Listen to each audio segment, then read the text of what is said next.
Students, आज हम thallus organisation की बात करेंगे शैवालों में। शैवालों में कायिक संरचना में बहुत विभिन्नताएं पाई जाती हैं। ठीक है, यानी इसका जो थैलस होता है शैवालों में, वो एक कोशिका संरचना से लेकर बहुकोशिका संरचना तक में पाया जाता है। तो सबसे पहले हम बात करेंगे एक कोशिक थैलस की, यानी यूनिसेलुलर थैलस। फियोफाइसी वर्ग है इसमें, जो आपके कोर्स में भी है। उसका एक मेंबर भी है आपके कोर्स में, एक्टोकार्पस। तो फियोफाइसी के अतिरिक्त अन्य सभी वर्गों में एक कोश के थैलस पाए जाते हैं। चूँकि जीवन चक्र की सभी क्रियाएं एक ही कोशिका पूरी करती है, ठीक है, तो इसलिए इन्हें अकोशिक एसेलुलर भी कहते हैं। अभी एक कोशिक कई तरह के होते हैं। पहला है अमीबीय या राइजोपोडियल। अमीबीय जैसा, अमीबा जैसा। इसमें क्या होगा, इसमें कोशिका भित्ति का अभाव होता है। ठीक है, जीव द्रव प्रक्षेपण सूडोपोडिया, जैसा आपने अमीबा में देखा होगा। अमीबा अपने थैलस को, सेल को इधर उधर मोड़ देता है तो पोडिया बन जाते हैं। इस तरह सूडोपोडिया के कारण इनकी आकृति निश्चित नहीं होती है। तो कभी इधर पाद बन गया, कभी उधर पोडिया बन गया, कभी जगह जगह जहाँ वो भित्ति को आगे कर देता है वहीं पे उनका पोडिया बन जाता है, पाद बन जाते हैं। अमीबा का आपने देखा होगा डायग्राम। इसके बाद इसका उदाहरण है क्रिस अमीबा, ठीक है, राइजोक्लोरिस, ये सब। दूसरा है सिंगल सेल में फ्लैजिलेटेड, यानी कशाभिकी। कशाभिका पता है आपको क्या होती है? कशाभिका हम तंतु भी कहते हैं। ये गतिशीलता प्रदान करने के लिए ज़रूरी होती है। तो कशाभिका वाला अगर यूनिसेलुलर थैलस है तो उसे हमें फ्लैजिलेटेड थैलस कहते हैं। ठीक है, इसमें क्लोरोफाइसी के मेंबर, ज़ैंथोफाइसी, क्रिप्टोफाइसी से कई क्लासन के मेंबर आते हैं। इसमें एक मेंबर क्लेमाइडोमोनास के बारे में आप पहले भी शायद पढ़ चुके हैं।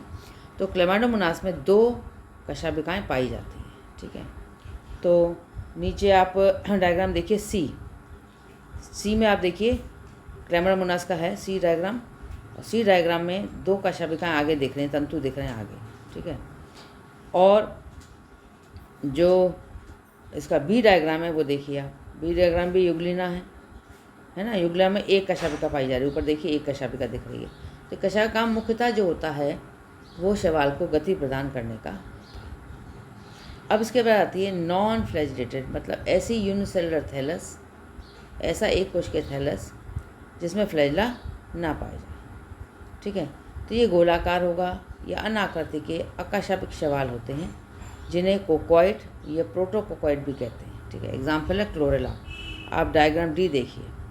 डायग्राम डी में जो दिखाया गया है वो क्लोरेला है, शैवाल है, लेकिन उसमें कोई भी कशाभिका नहीं पाई जा रही है और ये एक सेल का बना हुआ है। यानी यूनिसेलुलर है लेकिन कशाभिकाएँ एब्सेंट।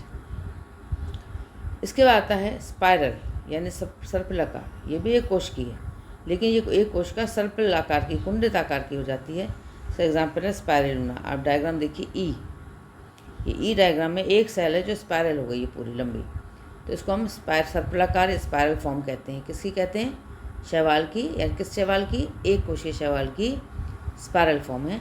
इसमें भी कशाभिका नहीं पाई जाती। ठीक है, ये बात हुई एक कोश के शैवाल के प्रकारों की। उसके बाद आता है बहुकोश के शैवाल, यानी एक कोश के शैवाल के अलावा दूसरा क्या होगा? बहुकोश के शैवाल। बहुकोश के शैवाल कई तरह के सब बांटा गया हिस्सों में।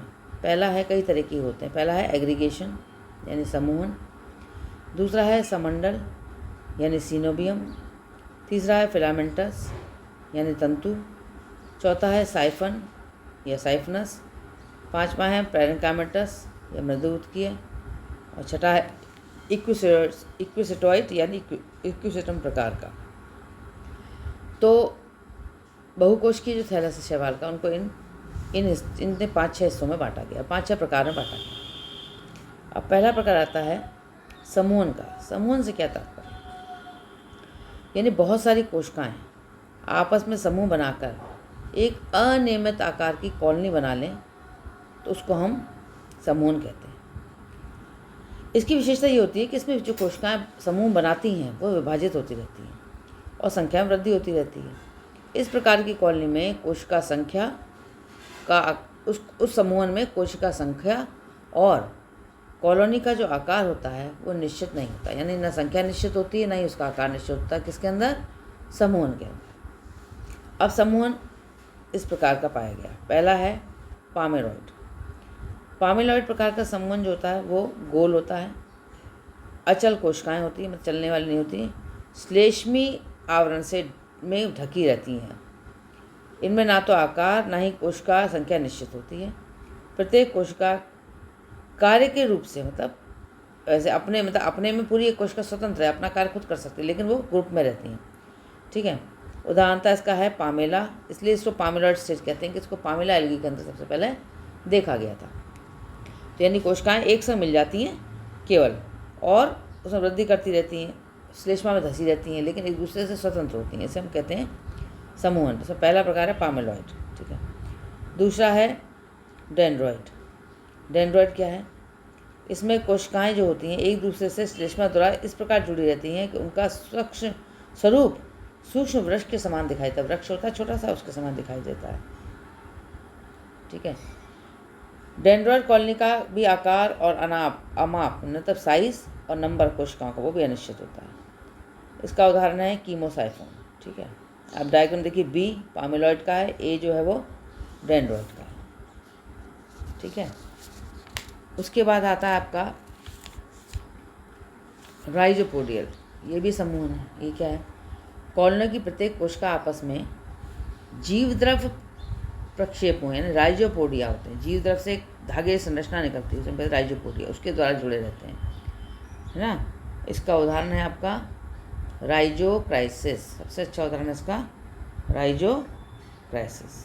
ठीक है, अब दूसरा प्रकार है सीनोबियम। देखिए, सीनोबियम भी एक तरह का समूहन ही है, लेकिन सीनोबियम तब होता है जब उस कॉलोनी में या समूहन में कोशिकाओं की संख्या और जो कॉलोनी है उसका जो शेप है वो निश्चित होता है, उसको हम सीनोबियम कहते हैं। तो इस प्रकार की कॉलोनी में निश्चित आकार व अमाप होता है, संख्या भी निश्चित होती है कोशिकाओं की और अमाप भी निश्चित होता है। ठीक है, अब ये कई तरह की सीनोबियम पाई जाती है। पहले सीनोबियम है कशाभिकी अथवा गति में। इनमें कोशिकाएं कशाभिका युक्त होती हैं जो आपस में प्लाज्मोडेस्माटा द्वारा जुड़ी रहती हैं। इसका उदाहरण सबसे अच्छा है वॉल्वॉक्स। आप डायग्राम सी देखिए, कोशिकाएं जो डॉट डॉट काले काले दिखाएं सेल्स हैं, ये आपस में दूसरी सेल से धागे द्वारा जुड़ी हुई हैं, कहते हैं प्लाज्मोडेस्माटा। और बाहर की कोशिकाओं फ्लैजिला दिखाई दे रहे हैं, तो कॉलोनी चलती है। तो ये फ्लैजिलेटेड कॉलोनी है वॉल्वॉक्स की। ये आपके कोर्स में भी है, तो आप पढ़ेंगे इसको आगे। ठीक है, तो वॉल्वॉक्स जो है वो फ्लैजिलेटेड कॉलोनी होती है, सीनोबियम होती है, कॉलोनी नहीं कहेंगे, सीनोबियम, क्योंकि इसमें कोशिकाओं की संख्या निश्चित होती है। यानी वॉल्वॉक्स की ऑरियस अगर वैरायटी है तो 500 कोशिकाएं होंगी, उससे ज़्यादा नहीं होंगी, ना कम होंगी। ठीक है, तो ये आपस में प्लाज्मोडेस्माटा द्वारा जुड़ी रहती हैं सारी कोशिकाएं। दूसरा है नॉन फ्लैजिलेटेड। नॉन फ्लैजिलेटेड सबसे अच्छा उदाहरण है हाइड्रोडिक्टियन। ठीक है, पीडियास्ट्रम। इसमें हाइड्रोडिक्टियन का डायग्राम दिया है डी। ये सब सेल्स हैं, ये जुड़ी हुई हैं एक दूसरे से, और लेकिन ये हेक्सागोनल सेल्स डी में, मतलब इसके बगल में ये जो आपको वॉल्वॉक्स के राइट साइड में। ठीक है, ऊपर ए बी है, नीचे सी डी है। तो ये हाइड्रोडिक्टॉन जो है जुड़ी हुई है हेक्सागोनल सेल्स, लेकिन ये इसमें फ्लैजिला नहीं पाए जाते। तो ये नॉन फ्लैजिलेटेड सीनोबियम।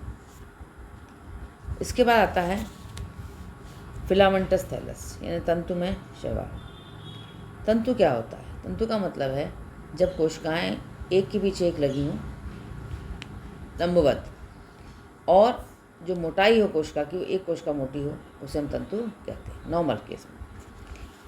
अब तंतु के आकार का यदि पाई जाए एल्गी, ठीक है, रेखीय क्रम में जुड़ी रहती है, तो उसे हम फिलामेंटस एल्गी कहते हैं, ये फिलामेंटस थैलस कहते हैं।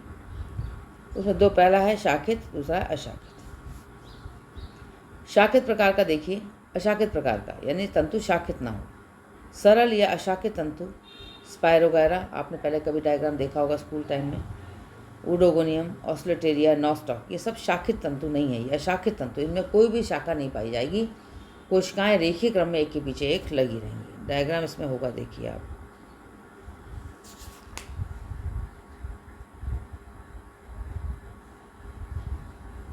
तो इस एक के बीच लगी कोशिकाओं को हम शाखित तंतु, अशाखित तंतु कहते हैं। दूसरा है शाखित तंतु। शाखित तंतु का मतलब है जैसे एक शाखा निकले उससे बहुत सारी ब्रांचेस निकल रहे हैं। इसका सबसे अच्छा उदाहरण है क्लेडोफोरा, जो कि क्लोरोफाइसी का सदस्य है। ठीक है, अब शाखन द्वारा 3 प्रकार के थैलस विकसित होते हैं। पहला है सिंपल, दूसरा हेटेरोट्राइकस। तो सिंपल प्रकार में क्या होगा, सिंपल शाखन हो, यानी थैलस जो है एकल तंतु का बना होता है जो आधार पर एक आधारी कोशिका द्वारा जुड़ा रहता है। शाखाएं आधार कोशिका के अतिरिक्त किसी भी कोशिका से निकल सकती हैं, ठीक है, क्लेडोफोरा उदाहरण पर। दूसरा है हेटेरोट्राइकस। हेटेरोट्राइकस क्या मतलब है, हेटेरो मतलब विषम, ट्राइकस मतलब तंतु, ट्राइको मतलब तंतु। विषम तंतु की अवस्था का मतलब है जब 2 प्रकार तंतु तो एक ही प्रकार के होते हैं लेकिन उसकी स्थिति 2 प्रकार की होती है। कैसे, कुछ तंतु मिलके तो एक प्रोस्टेट सिस्टम बना लें या नीचे का सिस्टम जो शांत तंत्र हो, और उसी में कुछ तंतु खड़े हो जाएं, उसे हम कहते हैं ऊर्ध्व तंत्र। तो 2 तंत्र बन जाए एक ही प्रकार के तंतुओं से, तो उसे हम विषम तंतु की अवस्था कहते हैं। इसका सबसे अच्छा उदाहरण है कॉलियोकीट। सबसे अच्छा उदाहरण है कॉलियोकीट, ठीक है। उसके बाद आता है आपका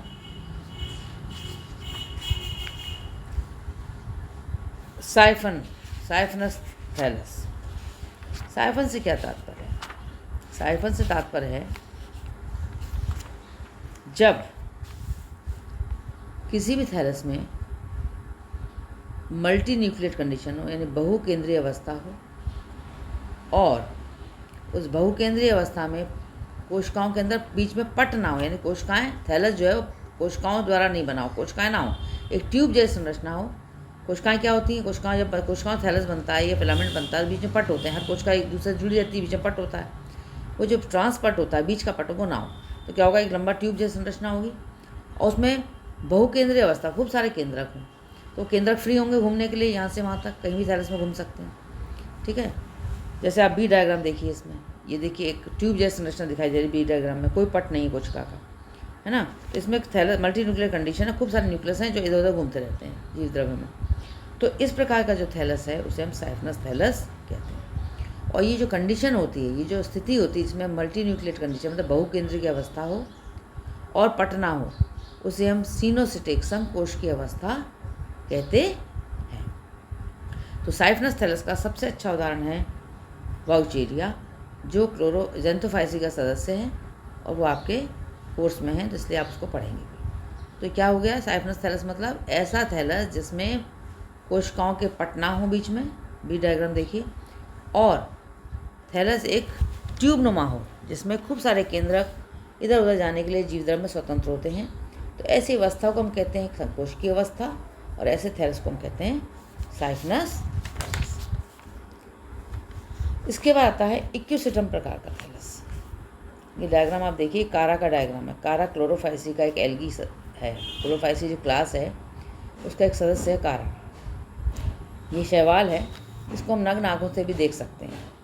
इसमें देखिए आप नीचे राइजर्स दिखाई दे रहे हैं, ठीक है। और एक पौधा सा होता है, छोटा होता है बहुत, लेकिन इसको हम नग्न आँखों से आराम से देख सकते हैं।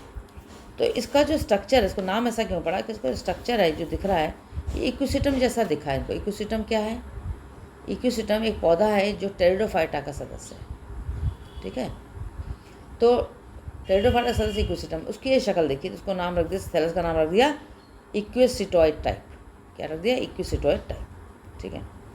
तो इसमें आप देखिए नीचे राइजोर से ऊपर जो तंतु है, मुख्य तंतु बीच में जा रहा है, उसमें नोड इंटरनोड बटा हुआ है, और जो नोड रीजन है उसमें छोटी छोटी पत्तियाँ लगी हुई हैं ग्रुप में, गुच्छों में, ठीक है। ये छोटी छोटी जो होती है इन्हें हम कहते हैं ब्रांच ऑफ लिमिटेड ग्रोथ। और ये जो बीच की लंबी लाइन जा रही है, बिल्कुल स्टेम जा रहा है बीच का, उसे कहते हैं ब्रांच ऑफ अनलिमिटेड ग्रोथ, जिनकी कोई ग्रोथ लिमिटेड नहीं होती, बढ़ता जाता है। लेकिन नोड पे जो शाखाएं लगी हैं उन्हें हम कहते हैं ब्रांच ऑफ लिमिटेड ग्रोथ, जिस पर सेक्स ऑर्गन्स, रिप्रोडक्टिव ऑर्गन्स लगे पाए जाते हैं। तो इस प्रकार आज हमने शैवालों के अंदर किस प्रकार का थैलस ऑर्गेनाइजेशन पाया जाता है या सुकाय संरचना पाई जाती है, किन किन प्रकार की, उसका अध्ययन